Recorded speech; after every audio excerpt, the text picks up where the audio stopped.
Hey everyone, how are you all doing today? Right now I'm at the LRC doing my mining challenge. I have to do concentrated gold ore, so I'm just getting that out of the way.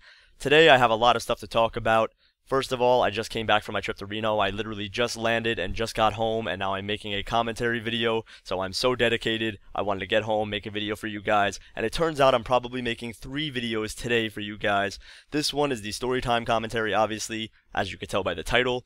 The second one will be about the Wilderness Warbands that just got released. I just have a quick little run through of how to do it and what you have to do. I kind of got a first look at it, so I want to post that for you guys. And then also I will be telling you about my trip to Reno, just how it went, things that happened, etc. So all of that's going to be coming, so probably 3 videos today, guys, if you stay posted to my channel. This is the first one, so definitely check back for more. But anyways, let's get into the story. Now, before I actually get into the storytime discussion, I'd like to thank you all so much because after my last commentary, my last storytime video, you guys sent me messages like crazy about discussions. I read through all of your messages, so don't think I didn't read them. I got them all, even if I didn't reply. I read through all of them, and I will most likely try to answer them all through storytime videos eventually. If it's a topic that really hits close to home, or I could say a lot about it, then I will definitely make it eventually. If not, I will try to reply in a message and just say, hey, here's your advice. I can't really talk about in a storytime topic, but here's your advice because I want to help you out. So I will definitely try to answer all of your storytime discussions. Today I have one. I cannot say his name. I don't really know why because it's not a very personal topic, but he said he wants his name hidden, so as due request. Anyways, it was titled Storytime Exams. It said, hey Lee, first off, I love your storytime videos. They really help me when I'm down or need advice. You're one of the last remaining interesting subs for RS on YouTube, and I really appreciate that you make the videos in your spare time. I'm in my last grade at school, and I noticed from your YouTube and Twitter that you're in college. Do you have any stories or advice to share about exams and revision in general? As many of us are in high school, it would be amazing.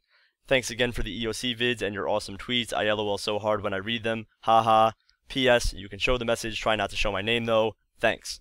Well, first of all, I'm a terrible test taker. I've always had problems with tests. I've always been a good essay writer. I've always been good, I guess, creatively and I guess more expression-wise. I'm not really good at studying and taking tests or learning a lot of information in my mind and then getting the right answer on a piece of paper. I'm more of someone who can write about something after they learn it and tell you all about it and tell you what I learned, etc. So I'm not the best kind of test taker there is. But I have a lot of advice to help you with exams because obviously I've passed a few exams in my day because now I'm a junior in college, so I had to pass the exams or else I wouldn't be at this point. But there's just a few kind of keys that you can use as tools to pass tests. I'm talking about tips that will help you before you enter the exam room. It all starts off first of all with note taking. Now, I strongly suggest you take notes. Even if you don't look back on them, it's really good to just take notes. Now, I had a teacher back in high school that always said, you should take notes because it helps you remember for the future. And I was just like, what does that even mean? Is that even something that I'll use? Is that something I can remember? What are you talking about?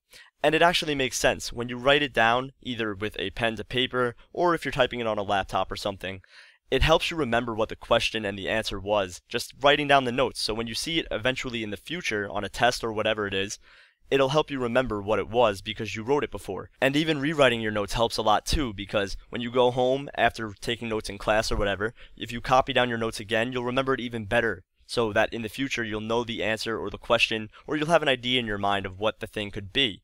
So definitely start with taking notes. Like I said, it doesn't matter if you look back on them, but take notes in class because it really does help you remember. Even if you're paying a lot of attention in class and you're like, oh, I don't have to take notes, I'll remember this, you won't remember it as good as if you were to take notes. Trust me. I've always taken notes for my whole life in school, and it's helped me out a lot because I'm able to remember the information, and it helps a lot on tests because there's some times where I never study for a test, and I never look at anything for the test, but I took notes, and I remembered a lot of it, and I did well. So my first suggestion is to take notes, and my second suggestion kind of depends on what kind of person you are and how you think, because this one applies to myself, so if you think like I do, then this might help you. If not, I have another piece of advice for you, but if you think like I do, my mind processes and remembers things right after I see them. So basically, if I were to look at my notes 5 minutes before the test, I'll remember it better than if I looked at my notes for a whole night or for 5 hours or the night before.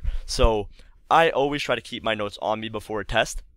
And before we take the exam, I open up my notes and I look through all the important parts, or even the book if I have it. I look through all the important parts of the chapter or important parts of my notes just so I can remember the really important information and just get a branch of ideas off of that.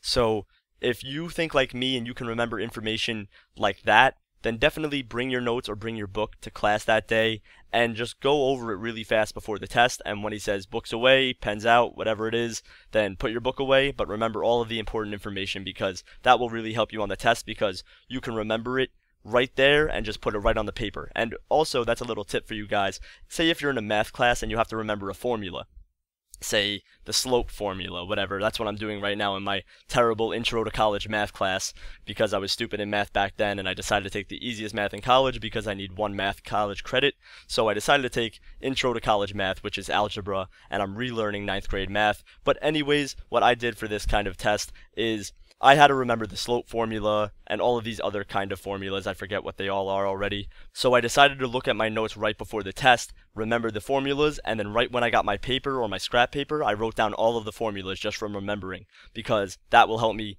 finish the whole test and that will help me remember all of the formulas. So definitely look at your notes before you take the test, because that's a big factor on helping you remember things. Now, if you don't remember things just by looking at them really quickly, or if you aren't good at studying like that, then take a lot of time to study. Now, I'm not the kind of student who studies all the time. I actually never study unless it's right before the test. I don't study for 5 hours, 10 hours, whatever you hear people studying for. I've never studied like that ever, not even in high school, not in middle school, not in college. I've never studied an all-nighter or anything like that. So if you're the kind of person who needs to study an all-nighter, then definitely do it. Take advantage of the time you have. If you're just sitting there and on YouTube, or you're just sitting there and you're going to try to go to bed early, don't do that, because you should look at your notes and revise that. I mean, I suggest personally for you to look at it before the test, but if you're the kind of person who remembers information over time like that, study with flashcards or with a partner and try to get the information processing through your mind and remembering it over time. So definitely study, but it depends on what kind of thinker you are. Then that's how you should study. So if you're like me, you'll study before the test, and if you're like someone else, or if you think a different way, then you will study the day before, 2 days before, the entire week, whatever it may be. So my first tip was to take notes, my second tip is to study, and my third tip would definitely be to get a good night's sleep. I said before, don't go to bed early, but that's just meaning if you can study and you're going to bed at 5 p.m., then don't do that. But go to bed early and get to class on time. Get to class early even, just so you can look through your notes, so you can remember some stuff. You can ask the teacher any questions if you have any, and it will help you just get an understanding of what the material is on, and your teacher can help you a lot. Don't be afraid to ask a question if you don't understand anything. You don't want to be the kid who asks a stupid question, obviously, but no question is stupid. If you ask a sincere question, if you don't know something and it gets answered, it's not a stupid question.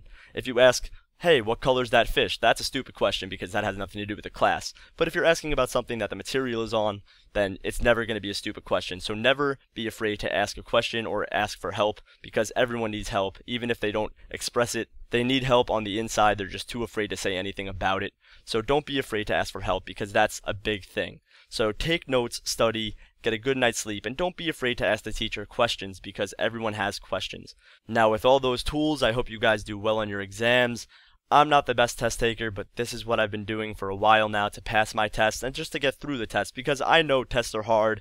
Tests get really stressful as well. When you're sitting there, you get a lot of anxiety. I know how you all feel. I hate taking tests. And even if they're multiple choice, I hate taking tests as well. But a quick little tip for multiple choice tests, a little bonus advice here. Always stick with your first answer. A lot of people have probably heard this already, but stick with your first answer. If you're making a guess, pick the answer and don't look back on the question ever, or the answer, because you'll think twice about it and you'll be like, this sounds more right. Don't. Always stick with your first instinct, because your first instinct is usually right. Also, for multiple choice exams, people say that mainly the answer is always C, but that's not really true. C could be right. I mean, if you answer anything with all A's or all B's or all C's or all D's, you're going to get around the same kind of failing grade usually. But a big tip is, if the question is multiple choice, and say it's a sentence-like thing, usually if they're similar, so you're going to look for the answers, and you're going to look how long each answer is. And if each answer is the same length, and then one is shorter, it's usually the shorter one. And if all of them are really short and one's long, it's usually the longer one. So just think about that when you're taking a test as well, because I've learned about that through my multiple choice exams, and a teacher also told me that tip as well, so I'm just relaying that to you guys. But I hope you guys do well in your exams. Like I said, I hate them and I know how nerve-wracking they can be, so I hope these tips helped. Make sure you take your notes and just try your best, because if you're trying your best, no one can get mad at you, and you'll be happy with yourself in the end, and I'm sure you'll do great. Lastly, one more piece of advice. It's not the end of the world if you fail a test. If you don't do good on a test, remember there's other options. You can always stay after for extra help. Do your homework, study harder, study longer.